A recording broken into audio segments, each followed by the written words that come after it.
Good morning, everybody, and welcome to the RDA Central West Business Leaders Breakfast for another Friday. Great to have you here this morning. And sitting down with me in the hot seat is Victoria Spurway, the Financial Planning Manager and Advisor for PmwPlus. Victoria, welcome to breakfast. Thank you. Great to have you here this morning. Victoria, you're the Financial Planning Manager and Advisor for PmwPlus. Can you tell us a little bit, about your role at PMW, and maybe then following on from that, just a little bit about your connection and journey to the Central West? Yeah, certainly. So I guess just to give a little bit of an introduction on how I got into financial services and financial planning. So my career started in Sydney. So I was raised in Sydney, went to school and went to uni in Sydney as well. And I actually started finished a Bachelor of Applied Science, which in physiotherapy, and decided I didn't actually want to do that anymore after a 12-month stint traveling around the world. So I came back and got into financial planning, and what I learnt from my time as a physiotherapist was I loved working with people and I loved forward thinking and also problem solving. And those were the three main things that I really enjoyed and could connect to financial planning. So what that led me to from Sydney to Orange is I've been very fortunate. I've worked with a couple of amazing different companies and have had experience in some small boutique firms, a large bank, a significant industry or superannuation fund, and then now come full circle back to a boutique financial planning business. And so my connection with Orange is I have been just living here for about 8 years now. My husband and I moved here, we got married here, and have now since had our 2 children here and raising them here locally. What my main role is in PmwPlus is I'm the manager of the financial planning team. So I have a team of 5, plus also the 2 partners, Ray and Dan Miller, are also advisors as well. So our goal is really to provide really great financial advice to people of the of the area, and also further abroad as well. Yeah, absolutely. So how do you reckon Orange has changed in the last, say, 8 years since you've been here? There's been, since COVID, there's been rapid the amount of people that are visiting and the interest in our region. But what are some thoughts that you guys have had about since you've moved? How's the region changed? Well, definitely, probably when we arrived 8 years ago, I think Orange had just gone through its sort of a mini boom and it's started to plateau, and then definitely, obviously, in the last 12 months, it's sort of gone through another boom again. So probably hadn't been a huge amount of movement in those sort of 4 or 5 years. And if you look at, I guess, all the key indicators, the job market was sort of, humming along, the housing was humming along, but it's really actually been since probably in the last 12 or 18 months. I think pre-COVID, there was definitely a lot more interest in people moving regionally, and a lot of that was driven by the Sydney housing prices and people wanting to move out into more affordable and lifestyle choices. But so that would be the main changes, and definitely tourism and the interest in the area has really picked up, I think. Yeah, 100%. 100%. You can see it anecdotally, just talking to businesses, but your clients, no doubt, but also just foot traffic down the main street. Yes. It's been incredible. Yeah. Now, your financial services industry has gone through a bit of change over the last few years following the Royal Commission. But can you tell us about some of these changes that you've seen and what it means locally for clients and financial planners? Yeah, absolutely. So the Royal Commission, the recommendation and the final report came through in February 2019, and it really has just brought a huge wave of change throughout the whole industry. And the Royal Commission was something that really needed to happen, and it is a great thing, and it's going to make our industry a better place. But it has brought such significant change and currently we're in significant pain for that. And there were 2 key things that the Royal Commission really wanted done. Is they wanted not only to draw a line in the sand and say, this is what we expect from the industry looking forward on an operational and cultural sense, but you also need to look back and fix up what's happened. And the key issue around that side of things was there was a whole lot of fees for no service, which is where people were being charged these fees and they weren't getting the service from their advisors or from their dealer groups. And the regulators come in and said, you're going to have to refund all this. And so that is a massive piece of work that is going to take years and years really to finish, and has brought around teams in many businesses to help rectify. So that's been the main point looking back. And moving forward, because they've set these new expected standards, every company is scrambling to be able to say, okay, how are we going to make our companies transform to be able to operate in the new desired way? So the Royal Commission was a good thing. but we're still going through a massive transformative stage to be able to get through to where we need to be. And where do you think, so there was big changes that came through about, as you said, changing the culture perhaps around the financial advisory industry, but what do you think the future looks like for the industry generally, and then drilling down in our region here in the Central West? Yeah. So when we get to our endpoint, the financial advice industry will be in a great spot. The endpoint is, though, not for a couple of years.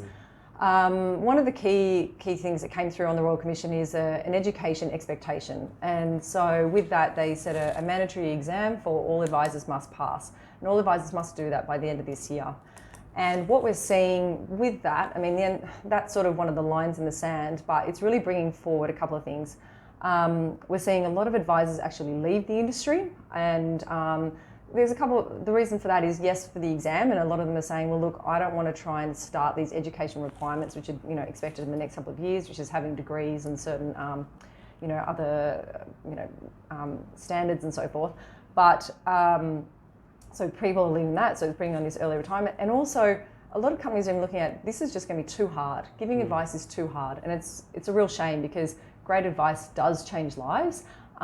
So I think we've just got to get through this next couple of years of having the changes in the amount of advisors, and we're really seeing that contraction. So probably 2 years ago, there was about 28,000 advisors in Australia, and expected to get down to about 15,000, if not lower, by the end of sort of this year, next year. So what's the good news? The good news is the quality of people staying in the industry is going to be better. The industry is going to be better. Probably the challenge will be is there's going to be less people, but the demand is still going to be there as people get more and need more and more advice.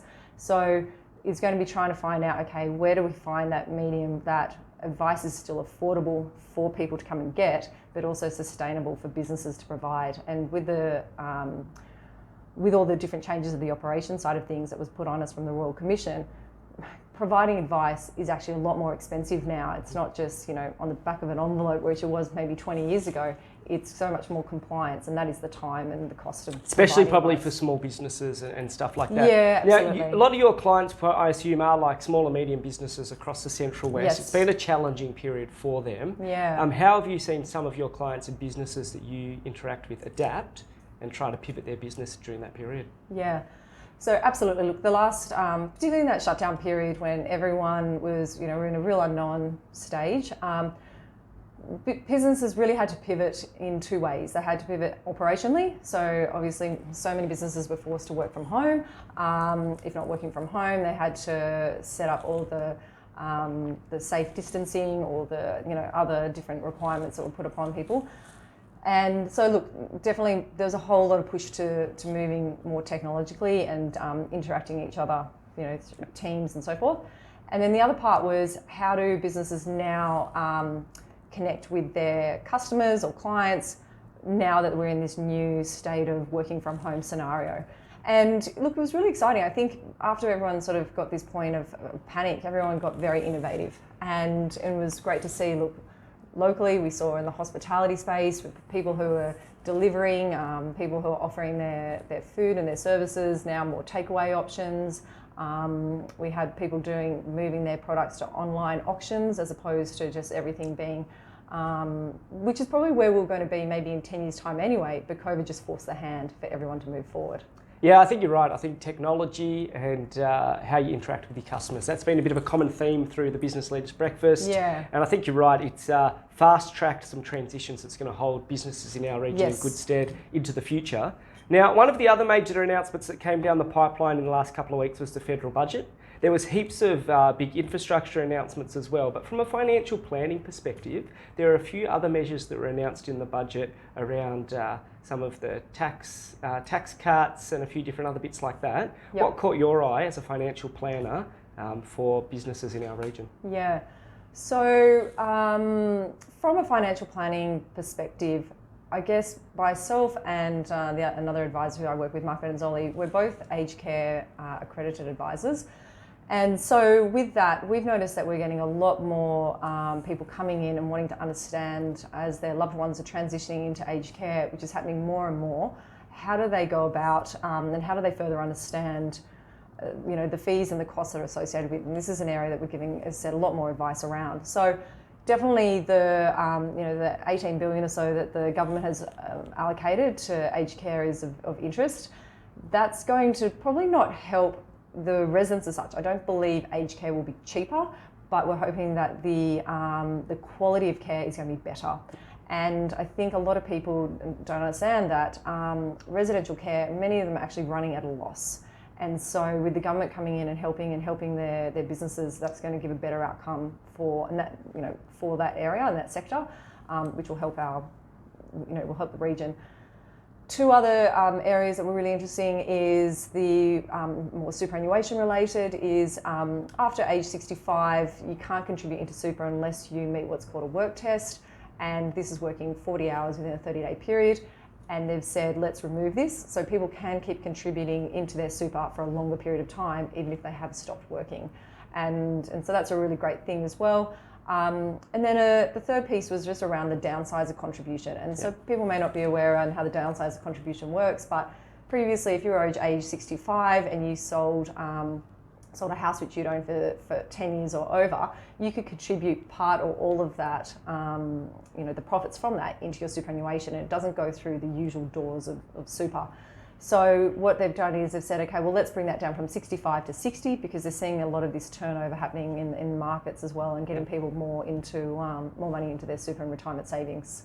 Yeah, look, I did see the downsizer contribution one. I did think that is a good because it helps, I guess, fast track people looking to move out of those family homes into smaller places, bringing more stock onto the market, because I can see they understand that. From our perspective at RDA, great to see, I guess, the extra $2 billion for the Great Western Highway, which is fantastic for jobs and infrastructure in our region, and another $250 million for the Building Better Regions Fund. So that's community infrastructure, which is important. And as a financial planner, you'd appreciate this. Construction has a fantastic economic multiplier for our region. Yeah, so the more of those infrastructure projects we can get for our region, fantastic, because it's good for jobs and good for the region. Now we're going to hit Victoria with the Fast Five, where we get to learn a little bit more about our special guest. Hidden talent or hobby? So my mum assures me I'm the best dishwasher stacker there is going around. Okay. That is a talent though, especially in the dishwasher. It's always that day where you're flat out that you want to get those last couple of brekkie dishes in there. And absolutely. She's anyway, that's her pride and joy for me, what I've achieved. But I have to say, probably in the drought, and I think just because everything's so dry and we live 10 minutes out of town on a bit of land, and I actually really got into indoor plants, which I think, that's something everybody's doing now. But a little bit of a horticulture side of things. So, yeah. And best cafe or restaurant in the region? Loaded question. Yeah, I know, very loaded. Look, I love Asian food, and I feel probably can't go past Mr. Lim. Yeah, I went down there a couple of weeks ago. It's top shelf. Yes. Yep, the little, 7-course degustation, I don't know what you want to call it, but it was chicken. Yeah, it was delicious.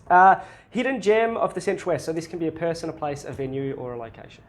Look, for me, we used to always take visitors to the Botanic Gardens. I love Botanic Gardens. Yeah, no, I reckon it's top shelf, and we spoke about this off air this morning. How many country towns have a Botanic Gardens like that? Absolutely fantastic resource for the region. We'll put the link up for that one after this morning's chat. So if you do have any visitors, make sure you take them up there this weekend. Last book you read or movie you watched? Peppa Pig Goes to Australia. Peppa Pig Goes to Australia. Good. Yeah. I'm still on Designated Survivor. So for those regulars, anyway, I'm not going to give you an update of how that's going. Now, what's the best reason that you think a business should look to invest in the Central West? Look, it really comes down, that's a very industry specific question, but it's really just capturing that local talent. And because we're just having such an influx and movement of the population into Orange, the skill sets that are coming here are really just amazing. And so, look, there's the economic factors that they could really, take advantage of, and with rent and land and all that sort of thing as well. But it's really just the lifestyle that they can offer their employees. And as I said, just that local talent. Actually, I think that's a really good point. And one of the common themes that's come through pre and now post-COVID has been investing in your staff and how people are the backbone of successful businesses going through ups and downs. But I think you're right, the skill set coming into our region, it's amazing how many talented people like yourself we've unearthed through the Business Leaders Breakfast and just seeing innovation in operation in our region. Now, talking about the economy as we did a bit earlier, can you give our viewers and listeners tuning in on the podcast this morning a little bit more about, I guess, how you read of the economy on the macro level, and maybe as a financial planner, how you see the economy in the Central West rolling out over the next 12 to 18 months? Yeah, certainly. So I'm absolutely not an economist, but definitely from my reading and my own research that I do, the Australian economy is in a really great position, and it's really on a rebound from where it was, in March, April last year. So what are, I guess, the key things that that you sort of look out for is definitely the unemployment rate is, just so low. Our housing market is doing so well and almost causing concern. The share market is, the highest it's ever been. The other economic indicators are so strong as well, and just job creation. So it's not about just jobs that are coming back on that people were looking to fill maybe 12 months ago. They'll go, oh, okay, we'll do it now. It's actually new jobs are coming onto the market, and so I think we're even back to pre-COVID. I did see that, Alan Kohler, yes. every night on the ABC News, but he said the economy is now bigger than it was pre-COVID. That's exactly right. So the economy is in a really great place, and you can only imagine that's sort of not just going to be metro specific, that comes all the way through. And so we can even look, all those same indicators are here in orange from what I witness. And our unemployment is low, our housing market's doing well, obviously not share market specific, but the jobs that, I have friends in recruitment, they're flat out and they're busy and people are wanting to move here. So it's in a really great position. How long it will continue at this rate, I don't know. I do think it will continue to grow and continue to have this really positive growth, but I think the rate potentially may start to plateau off, which is not a bad thing. I think you're right. So look, planning for the future is important. Have you got a couple of tips for any younger people, couples out there that might be starting to think about planning for the future? Because it's often something you don't naturally think about at the start of your professional career. But have you got some general tips for people to start thinking about if they're starting to plan ahead? Yeah, so I guess like on a financial side of things, look, if I had sort of 3 really easy tips is know exactly what you've got now. Know your baseline. So know where your money is, know where your superannuation is, know what insurances you have. You can't build on a foundation if you don't know where it's starting. And so if you spend the time now doing the research and bringing everything together, it can really make a big difference for where you want to be. The second thing is setting goals and doing goal setting. So a big part of what we do with our clients when we're trying to do more and more is what's called like a roadmap. And this is where we really sit down with the clients and say, okay, what are your 10-year goals? And then how do we peg that back to 3-year goals and relate it to now? And the reason why goal setting, and it's not just about financial goals, it's also around your lifestyle. It could be educational goals, it could be family, it could be anything it is. But the power of goals is it gives you focus, and it gives you behavioural change, and then also it gives you a much higher chance of achieving those goals if you've actually set and stated them. So having goals is a really big part. And then third one is, which is so obvious, but not many people find hard to do, is spend less than you earn. And I think if you can just have those 3 things, then you're really on a great track to be able to, start to plan for the future. No, I love the goal setting. I think that's important. It's almost like having KPIs for your financial planning future, which every business would have, and I think is absolutely fantastic. So look, another thing that's important for businesses and for career development is mentoring. Yep. It's something that RDA Central West has a passion for here. But can you tell us, is there a piece of advice or a previous mentor that's really guided you and helped you on your professional journey today? Yeah, there is. I remember meeting the CEO of CBA, Ralph Norris, many years ago, and a question I asked him was quite a similar point, and he replied was, and something that's always resonated with myself, being a strong people manager and loving working with people, is always work for a manager that you believe in, and always make sure that manager believes in you. And that's something I've always sort of followed through, and definitely the roles I've excelled in is because I've had that manager who's I've believed in and they've believed in back.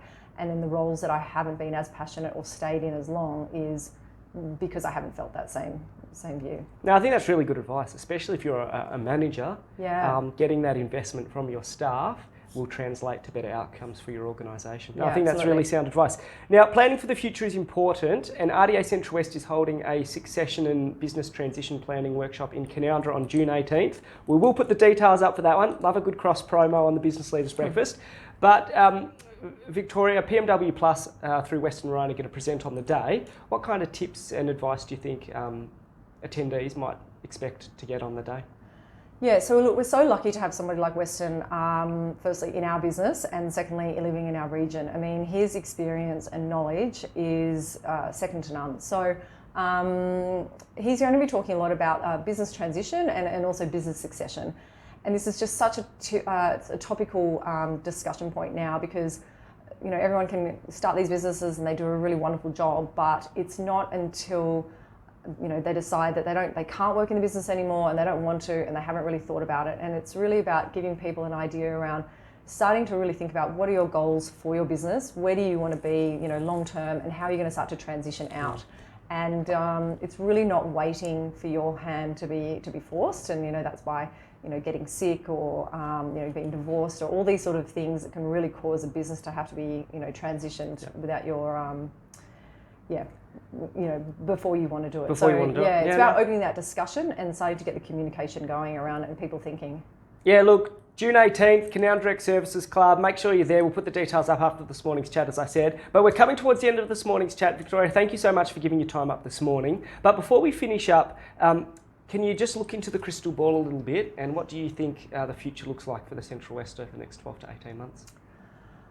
Look, as I mentioned before, I think the Central West is going to continue to do really well over the next 12 to 18 months. I do think maybe as the world starts to open up, maybe the rate of growth might slow down a bit, which is not necessarily a bad thing, but I still think we're really well positioned to with our tourism and our industry. People are genuinely still interested and want to keep moving here, and we just get so many inquiries around that.